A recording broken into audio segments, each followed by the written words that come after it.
का महीना वो है जिसमें लड़ाई मना, ये हुर्मत वाला महीना है, और फिर इसमें लड़ाई झगड़े तलखियां और फितना खड़ा किया जाए, इसकी इजाजत ना हमारा इस्लाम देता है, ना हमारा मुल्क देता है, और ना हमारे मुल्क का कानून देता है। तो जितने लोग फितने फसाद करते हैं, मेरी गुजारिश है अपने हुकूमती इदारों से करारवा की सजा दी जाए। ये सारे शवाहिद मौजूद हैं सोशल मीडिया पर, कौन करता है। फिर कोई लड़ाइयां लड़े, और लड़ाई कैसे लड़ते हैं? सहाबा कराम और अहले बैत के नाम पर, यानी अपने दिलों की जो नापाक लड़ाइयां हैं, जो बुग़्ज़ व हसद है, वो कोई सहाबा का नाम लेके लड़ रहा है, कोई अहले बैत का नाम लेके लड़ रहा है। यार तुम्हारे अंदर गंद है तो वो तुम सहाबा और अहले बैत पे डालोगे? नहीं, अपने अंदर का गंद निकालो कुरान व हदीस पढ़ के, ताकि तेरा दिल सुथरा हो जाए, तुम्हें पता चले नबी के सहाबा का क्या मकाम है और नबी की अहले बैत का क्या मकाम है। ये पैगाम देना हमारे लिए बड़ा जरूरी है, इसलिए कि हमारे पास भी स्पीकर है और हम भी चाहते हैं कि जो हक का पैगाम है वो आप तक पहुंचे। इन महीनों के अंदर ना लड़ाई, ना झगड़ा, ना फितना, ना फसाद। अच्छा, बाकी जो महीने हैं 8, उनमें भी नहीं होना चाहिए। मजे की बात यह है, लेकिन यार ये 4 महीनों में तो बिलखुसूस बयान किया गया है, फिर इनमें लड़ाई झगड़ा क्यों होता है, इनके अंदर ये तलखियां क्यों होती हैं? तो अगर मेरा ख्याल है 2-4 बंदों को सजा मिल गई ना, तो पंजाबी के अंदर बाकी सारे कन्न हो जाएंगे। समझ आई? और इधर देखें, मैं आपको एक और बात बतलाऊं। एक होता है कत्लो गारत करना और एक होता है फितना करना। ये जो कत्लो गारत है ना, ये इतना बड़ा जुर्म है। अगर किसी मुसलमान को ना हक कत्ल किया तो वो बंदा जहन्नम में जाएगा, याद रखिए, और नहीं निकलेगा वहां से, जहन्नम में रहेगा, क्योंकि ना हक कत्ल किया है। हाँ, दियत दे दे, किसास दे दे, या वो रसा माफ कर दें, फिर एक अलग मसला है, वरना जहन्नम में जाना पड़ेगा। इतना बड़ा जुर्म। इस कत्ल से भी एक बड़ी चीज है। आप कहेंगे वो क्या है? कत्ल, खून बह गया, बंदा मर गया, इससे भी कोई बड़ी चीज है। हाँ, कुरान मजीद कहता है वल फितना तो अकबर मिनल कत्ल। फरमाया जो फितना और फसाद की आग है यह कत्ल से भी ज्यादा बड़ी है। उसकी वजह क्या है भाई? कत्ल में तो एक बंदा था, मर गया, काम खत्म हो गया, बाद में फिर कभी कोई दुश्मनी जागी तो फिर दोबारा होगा, अल्लाह ना करे कभी ऐसा हो। लेकिन जो फितना होता है उसकी लपेट के अंदर एक घर आता है, घर से गली, गली से मोहल्ला, मोहल्ले से शहर, शहर से मुल्क, और मुल्क से पूरी कम्युनिटी। तो ये फितने के साथ बहुत ज्यादा तबाही होती है। इसलिए फरमाया कि ये जो फितना है ये कत्ल से भी बुरी चीज है। इस वास्ते कभी भी फितना भी नहीं करना चाहिए और कत्लो गारत भी नहीं करनी चाहिए। और ये इस महीने की इज्जत और हुर्मत भी है। और मैं अगली बात भी बताऊं, यही वो महीने की इज्जत और हुर्मत है। इमाम हुसैन रज़ियल्लाहु ताला अन्हु, आपने मदीना छोड़ा लेकिन वहां लड़ाई नहीं की। क्यों आपने ये छोड़ा? उसकी वजह यह थी कि आपसे बाज़ों ने यह मशवरा दिया था कि हुजूर अगर आप यहां ऐलान कर दें तो यहां पर ही बहुत सारे लोग आपके पास आ जाएंगे और यहां पर यजीद कुछ भी नहीं कर सकेगा, बस लड़ाई होगी, झगड़ा होगा, बाद में हम जीत जाएंगे। तो इमाम अली पाक ने फरमाया नहीं, मैंने अपने नाना जान से सुन रखा हुआ है, बाज़ मुहक्किकीन ने लिखा है कि एक बंदे की वजह से मदीने में खून बहेगा, तो फरमाया वो मैं बनना नहीं चाहता। आपने मदीना छोड़ दिया, लड़ाई नहीं लड़ी। आप मक्के में चले गए, 8 ज़ुल्हज को आपने मक्का भी छोड़ दिया, आपने लड़ाई नहीं लड़ी। आप करबला में पहुंच गए, 2 मुहर्रम को रास्ते रोक लिया, आपने लड़ाई नहीं लड़ी। और भाई 7 को पानी बंद हो गया, इमाम ने लड़ाई नहीं लड़ी। 10 का सूरज चढ़ गया, तीर उधर से फेंका गया, आपने पहल नहीं की। वजह क्या है? इन महीनों में लड़ाई ना करना यह हुसैनियत है और लड़ाई करना यह यजीदियत है। तो मेरे भाई हमारा यह तरीक़ेकार जो है यह हुसैनियत वाला होना चाहिए, यजीदियत वाला नहीं होना चाहिए। इस वास्ते किसी किस्म का फितना, फसाद, लड़ाई, झगड़ा, मजहबी हो या गैर मजहबी हो, कभी भी उसका हिस्सा मत बनना। क्या वादा करते हो सारे हज़रात? लड़ाई, झगड़ा, फितना, फसाद, कत्लो गारत, वो मजहबी हो या गैर मजहबी हो, कभी उसका हिस्सा नहीं बनना। और क्या बन के रहना है? कामिल व अकमल मुसलमान बन के रहना है। आशिक़ मुस्तफ़ा, आशिक़ सहाबा, आशिक़ अहले बैत, आशिक़ औलिया बन के रहना है।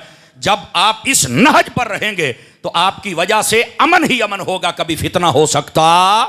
अल्लाह हम सबको इसी पर तादम ज़ीस्त इस्तिकामत नसीब फरमाए और हमारी कौम और उम्मत को भी और इन लोगों को भी समझ की तौफीक अता फरमा दे। अब आ जाइए, ये पहली बात, पहला पैगाम बड़ा ज़रूरी था जो फ़कीर ने आपकी खिदमत में अर्ज़ किया। अब आइए ज़रा अगली बात। चूँकि ये महीना हज़रत सैयद शुहदा इमाम करबला इमाम अली मुकाम रज़ियल्लाहु ताला अन्हो आपकी अजीम शान कुर्बानी जो करबला में आपने पेश फरमाई उसकी याद ताज़ा करने के लिए इसमें खिताबात किए जाते हैं, उसकी याद है, वो बयान होता है, उस हवाले से भी आपकी खिदमत में गुजारिशात पेश करनी है। याद रखिए हज़रत इमाम अली मुकाम ने मकाम शहादत अल्लाह की बारगाह से हासिल फरमाया और किस अंदाज से, ये मैं आपकी खिदमत में अर्ज़ करता हूँ कुरान व हदीस की रोशनी में, वे किस अंदाज से। लेकिन पहले ये सुनिए हज़रत इमाम अली मुकाम इमाम हुसैन रज़ियल्लाहु ताला अन्हो आपका खुद का मकाम व मर्तबा क्या था। देखिए हज़रत इमाम हुसैन रज़ियल्लाहु ताला अन्हो आपको कई फजीलतें हासिल हैं। नबी पाक सल्लल्लाहु अलैहि वसल्लम की मुबारक बेटी, सबसे लाडली बेटी हज़रत सैयदा खातून जन्नत रज़ियल्लाहु अन्हा, उनके बेटे हैं। हज़रत मौला मुर्तज़ा के लख्ते जिगर हैं। हज़रत इमाम हसन मुज्तबा के छोटे भाई हैं। नबी पाक सल्लल्लाहु अलैहि वसल्लम के कंधों पे बड़ी मर्तबा सफ़र फरमाया, पुश्त पर नबी पाक इनको झूले देते थे। जब नबी सजदे में होते तो ये कई मर्तबा आपकी पुश्त पे बैठते और अल्लाह फरमाया करता था जिब्राइल के जरिए, महबूब सजदा लंबा कर दो, हुसैन आया है। ये हज़रत इमाम अली मुकाम। यहां तक कि मेरे आका करीम अलैहिस्सलाम आप जब गली में कहीं देख लेते, इनको पकड़ते, प्यार करते और इनके हाथों को पकड़ लेते और ये पांव रखते रखते नबी पाक सल्लल्लाहु अलैहि वसल्लम के जिस्म की तरफ तशरीफ ले आते और फिर आका करीम गले लगाते, इनके माथा चूमते, सर चूमते, गाले चूमते, यहां तक कि आपके लुआबे दहनी अक़दस को भी चूसते। कैसे? फरमाया ये इस तरह चूसते थे जिस तरह कोई खजूर का डोका चूसता है। नबी पाक इतना प्यार फरमाते हज़रत इमाम हुसैन रज़ियल्लाहु ताला अन्हु। और फिर जहां तक नहीं, नबी पाक सल्लल्लाहु अलैहि वसल्लम ने फरमाया हुसैन मिन्नी व अना मिन हुसैन, फरमाया हुसैन मुझसे है और मैं हुसैन से हूं। ये इतनी मोहब्बत, इतना प्यार। और सिर्फ यहां तक बात नहीं है, फरमाया मन अहब्बा हुसैना, फरमाया जो हुसैन से प्यार करे फकद अहब्बल्लाह, अल्लाह भी उससे प्यार फरमाता है। ये नबी पाक सल्लल्लाहु अलैहि वसल्लम इरशाद फरमा रहे हैं। और फिर सहाबा इकराम अलैहिम रिदवान फरमाते, अक्सर नबी पाक अलैहिस्सलाम की हम खिदमत में जब आते तो आका करीम अलैहिस्सलाम इनको उठाए हुए होते और हमसे बातें भी करते। इतना प्यार।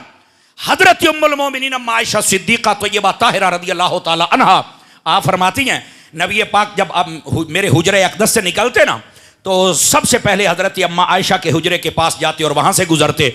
जब आप वहां से गुजरने लगते, अगर कभी ऐसा होता कि हसनैन करीमैन के रोने की आवाज आती तो आप फौरन सैयदा पाक के घर जाते और फरमाते, बेटा हसन हुसैन क्यों रो रहे हैं? तुम्हें नहीं पता कि इनके रोने से मुझे भी तकलीफ होती है, इनका रोना मैं बर्दाश्त नहीं करता। ये नबी पाक सल्लल्लाहु अलैहि वसल्लम के इन मुबारक शहजादों से मोहब्बत की सूरत हाल है। इतना प्यार। ये हजरत इमाम अली मुकाम इमाम हुसैन की शख्सियत है। और यही वो इमाम हुसैन है और इमाम हसन जिनके बारे में मुश्तरका अगर बात की जाए, फरमाया ये मेरे सिब्त हैं। और सिब्त उस दरख्त को कहते हैं जिसकी जड़ एक होती है, शाखें बहुत ज्यादा होती हैं। इमाम हसन हुसैन को सिब्त कहा इसलिए गया, फरमाया हैं ये मेरी नस्ल पाक के शहजादे, यानी जड़ ये है, मरकज ये है कि ये मेरी नस्ल में है। और शाखों का क्या मतलब है? फरमाया जैसे दरख्त की शाखें बहुत होती हैं, इनकी नस्ल पाक के शहजादे भी बहुत होंगे। इसका ये मतलब है। ये वो हजरत इमाम हसन हुसैन जिनके बारे में आका करीम ने फरमाया ये मेरे फूल हैं। रामी कदर हजरात, यही वो शहजादे हैं जिनके बारे में आका करीम अलैहिस्सलाम ने फरमाया ये हसन हुसैन वो हैं जो जन्नती जवानों के सरदार हैं। अब देखें इतनी मोहब्बत, इतना प्यार। खुद आका करीम सल्लल्लाहु अलैहि वसल्लम आप हजरात हसनैन करीमैन से फरमाते। और बिलखुसूस चूंकि जिक्र आज इमाम हुसैन का है तो उस हवाले से भी हम जरूरी गुजारिशात आपकी खिदमत में पेश करेंगे। अजीजों, ये हजरत इमाम हुसैन कोई आम हस्ती नहीं है। अब मैं आपको एक बात सुनाता हूं, जब इन दोनों का नाम हसन और हुसैन रखा ना, इनसे पहले कायनात में किसी का नाम ना हसन था ना हुसैन था, किसी का नाम नहीं था। और मेरे आका करीम अलैहिस्सलाम ने जो अगली बात इरशाद फरमाई, ये मुझे कहना नहीं पड़ेगा, दीवाने खुद ही बोल लेते हैं।